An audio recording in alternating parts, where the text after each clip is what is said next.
कायदेशीर कारवाई करताना राजकीय दबाव येतच असतात. माजी पोलीस आयुक्त डी शिवानंदन यांचं वक्तव्य. राजकीय दबाव कसा हाताळायचा हे महत्त्वाचं असतं. आम्ही कायद्याला धरून काम करतो. शिवानंदन यांची प्रतिक्रिया.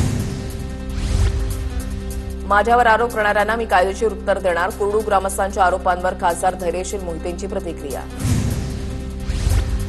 अजितदादांनी सत्तेचा वापर करून सिंचन घोटाळा पचवला. दादागिरी करून अजित पवारांनी ऊसदर ठरणारी उपसमिती नेमली. राजू शेट्टींचा आरोप.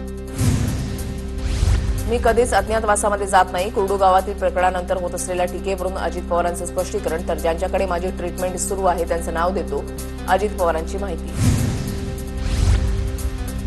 रोह्यामधल्या कार्यक्रमातील सुनील तटकरेंकडून अजित पवारांचं कौतुक. अजित पवारांचं लोकाभिमुख नेतृत्व कुठलंही काम तात्पुरतं न राहतात दीर्घकाळ टिकेल. सुनील तटकरेंची प्रतिक्रिया.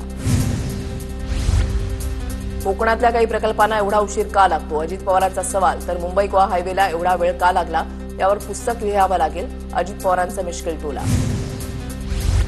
दुष्काळ पडल्यावर कर्जमाफी देऊ म्हणायला फडणवीसांना लाज वाटत नाही का? कर्जमाफीच्या मुद्द्यावरून बच्चू कडूंची मुख्यमंत्री देवेंद्र फडणवीसांवर टीका.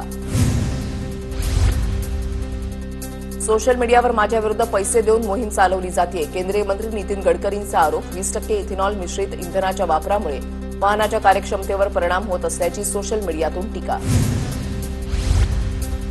मोहित कंबोज यांना मुंबईचा एसआरए प्रकल्प कसे मिळाले? काँग्रेस खासदार वर्षा गायकवाड यांच्याकडून सवाल उपस्थित. संबंधित प्रकरणाची चौकशी करण्याची वर्षा गायकवाड यांची मागणी. आदित्य ठाकरेंनी अशाच बैठका घेत राहाव्या म्हणजे आमचा विजय निश्चित. आदित्य ठाकरेंनी मुंबईमध्ये घेतलेल्या बैठकीवरून नितेश राणेंची टीका. बिहार काँग्रेसनं पोस्ट केलेल्या व्हिडिओ विरोधात भाजपा आक्रमक. काँग्रेसकडून पंतप्रधान मोदी यांच्या आईंचा एआय व्हिडिओ व्हायरल. गोंदिया शहरातील सारस चौकामध्ये भाजप महिला प्रदेशाध्यक्ष चित्रा वाघ यांच्या उपस्थितीमध्ये निदर्शनं. नागपूरच्या युवक काँग्रेसमध्ये अंतर्गत गटबाजीचा वाद पुन्हा पेटला. अध्यक्षपदासाठी वयोमर्यादा 18 ते 35 वर्ष असताना 37 वर्षीय शिवराज मोरेंची नियुक्ती कशी केली? नागपूर ग्रामीण युवक काँग्रेसचे जिल्हाध्यक्ष आशिष मणपे यांचा सवाल. मुंबई पालिकेच्या निवडणुकीसाठी शिंदेची शिवसेना सक्रिय. शिंदेच्या सेनेकडून लोकसभा निहाय प्रभारींच्या नियुक्त्या जाहीर.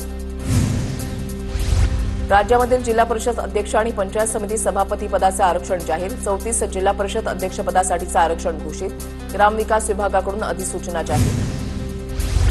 राज्यामध्ये सर्वसाधारण प्रवर्गामध्ये महिलांसाठी ठाणे, सांगली, कोल्हापूर, धाराशिव, लातूर, अमरावती, गोंदिया, गडचिरोली या जिल्हा परिषदांमध्ये अध्यक्षपदाचं आरक्षण. तर अनुसूचित जमातीसाठी पालघर आणि नंदुरबार, अनुसूचित जातीसाठी परभणी आणि वर्धा झेडपीमध्ये आरक्षण.